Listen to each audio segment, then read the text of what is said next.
Hey guys, Adam Francisco here. I wanted to do a quick video for you guys.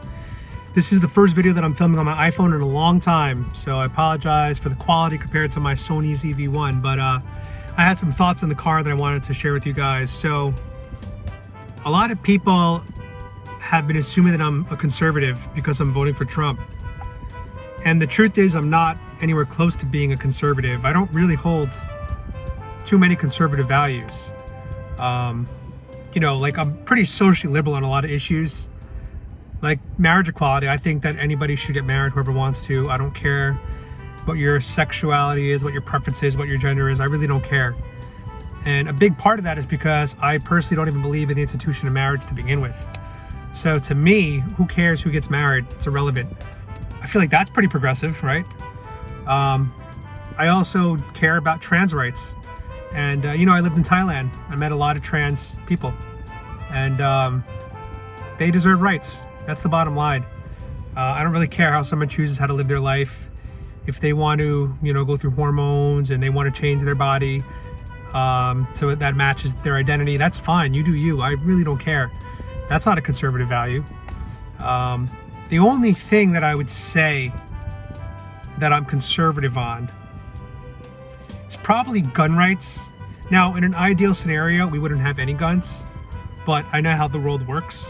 And the reality is, even if you remove gun rights, the bad guys are still going to have guns. That's the reality. Bad guys always find a way to get what they need illegally, whether it's through black market, whether it's through websites like the Silk Road. They'll get it.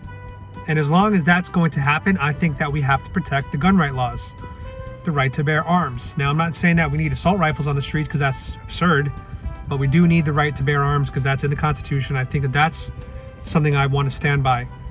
Another conservative value that I tend to have and lean towards would be the abortion argument. I grew up thinking that abortion was rare, and I was pretty surprised to learn that it's not rare, that it's actually really common. And one of the stats that really bothered me was that black babies, or black pregnancies, if you want to call it that, are terminated about 400,000 times a year.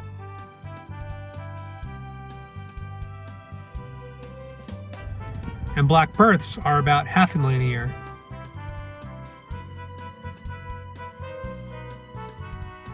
So I did the math, and basically, out of every 900,000 black pregnancies, 400,000 end in an abortion or termination, whatever you want to call it. So that's 4 out of 9 black pregnancies end in termination of the baby, which means that once a black woman gets pregnant, there's only a 55% chance that that baby's going to be carried to term. That's almost as bad as a coin toss. I don't think life and pregnancy should be a coin toss. I think abortion rights and women's choice needs to be kept intact, but not to the degree that we're doing it in society right now, not where it's a coin toss. And a big part of why I arrived at this conclusion is because I myself was adopted.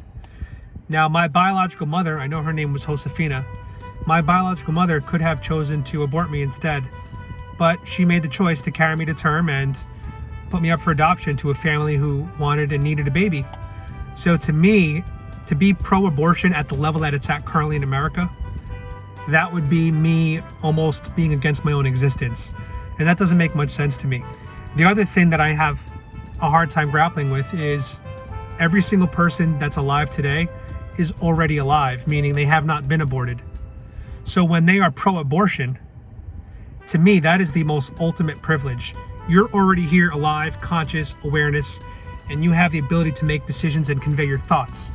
So who are we to determine who else doesn't get that opportunity, right? I heard a really good argument recently about humans and the development. Now, I'm 37 years old. I wasn't born looking like this. I originally started as a baby out of the womb, right? And then I became a toddler, then I became a child, then an adolescent, then a teen, whatever it is, till now. But the point is I grew, right? Starting as a bunch of cells, becoming an embryo, becoming a fetus, becoming a baby, these are all just parts of the human growth, A bunch of cells in the womb aren't some kind of alien thing. It's it's part of the human growth. All of us, every single person watching this started the same exact way.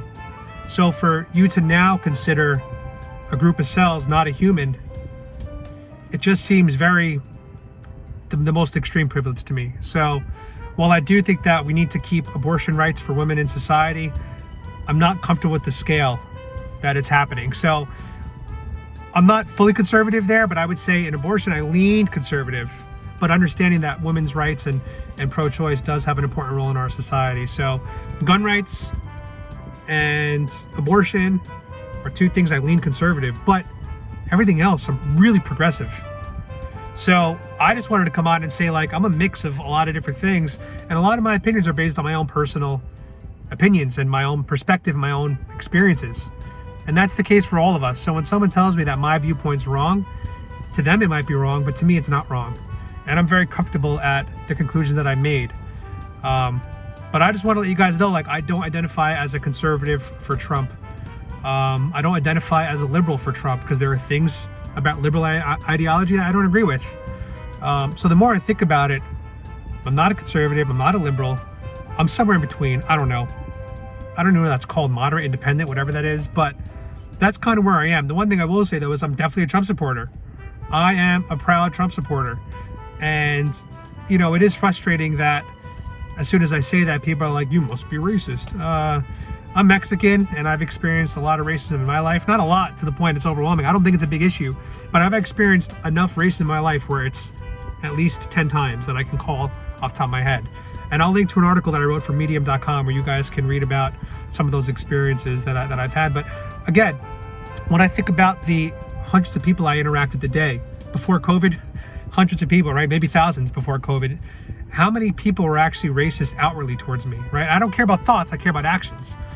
People always think a lot of wrong things, but you can't put someone in jail for what they think. You can put them in jail for what they do. So, or you can only punish them for what they do. So how many people have actually been outwardly racist towards me in my lifetime? As far as a percentage, probably less than 0.1 of a percent, 0.1%, probably. You know, out of every 10,000 people I see, maybe one person says something racist. I don't know, but I don't think racism is a huge problem in America. I really don't. And that's my personal experience. Now, some of you might say, oh, but you were adopted and raised in a white family. Yeah, that's true. I definitely had that culture of my parents sent me to a good high school that I got into, Bronx Science forever. I went to a university. I was told to invest my money and save, and I did all those things. That's culture, right? I agree with that. But when you see me on the street, walking down the street, you don't know that I'm adopted by a white Jewish Christian family. You don't know that. No one knows that. What they see is a Mexican-looking Hispanic guy, maybe Indian. People think I'm Indian sometimes. Guy with two little dogs and a few muscles, right? So throughout my life, I've always been stereotyped because of what people see. That's what stereotypes are, what you see. So for people to say, oh, but you're adopted, you don't know. No, that doesn't matter. I'm still brown skinned. That's never gone away. You see this? That never changed. So I do know what racism is like to experience, and I don't think America's racist. And I've been stopped by the cops probably 8-9 times in my life. And guess what? I've had no problems. Never got a ticket in my life before. And the reason why is because I'm very respectful towards police. When they approach me, I don't have, what do you bother me for, bro? I didn't do anything. I don't do that. I don't reach for anything. I comply. I'm polite. And I'm friendly. Hello, officer. How are you today? You know, what can I do for you? Can we see your ID? Absolutely. You know, there's one time I was in a casino in Temecula, and I was up a couple $1,000s, and I was leaving the casino, and just as I was about to exit, get stopped by security. They pull me to the back office. They say, you got to come with us. What did I do? Apparently there's been a string of illegal Mexican crossing the border, sneaking into the casino and scamming them. I don't know how that's possible, but that's the story they told me. So they had to validate that I was an American citizen. Given that this was 2015, we had a lot of shootings in the news that were happening, so I was a little paranoid. You know, I fell for the media nonsense that cops are bad. And I was nervous. And I remember at one point I said to the officers and the security, I'm going to reach into my pocket and I'm going to take my cell phone out slowly. And they said, do it slowly. And I said, okay, officer. I reached in my pocket, do you see that it's a cell phone? And they said, yes, we see. You can take it out quickly now. So I took it out and it was fine. But that's the way that you have to act around police, because we don't see what they see every single day. We as citizens don't see what they have to deal with every single day. Police deal with the craziest things. I got a lot of family in the force, so I've heard stories. But all you guys see, all we see in the news, are the bad arrests and the bad shootings, which make up such a tiny percentage. A vast majority of police interactions are actually good or neutral. They're good. But we don't see those because that's not newsworthy. But we have to take into account like what police deal with. Now, do there need to be reforms? Absolutely. Do they need to be trained better? Absolutely. Should they go to training for longer periods of time? Absolutely. No one's not saying police can't use reforms. We all agree that there need to be reforms.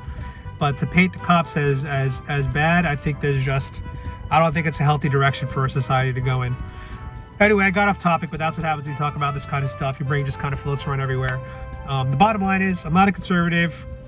I'm conservative, I guess, in some issues. I'm not a liberal. I'm liberal in some issues. But I'm just an independent, middle-of-the-road guy who just happens to support Donald Trump. So please don't put me in the conservative bucket. Don't put me in the liberal bucket. I'm neither. I just kind of look at each issue individually, and I pick which side I think makes the most sense based on my own personal experiences. And you're probably doing the same thing. So, you know, if you're all about pro-choice and you're okay with the amount of abortions that happen in society, that's fine with me. Like, you're allowed to have that thought. I don't care.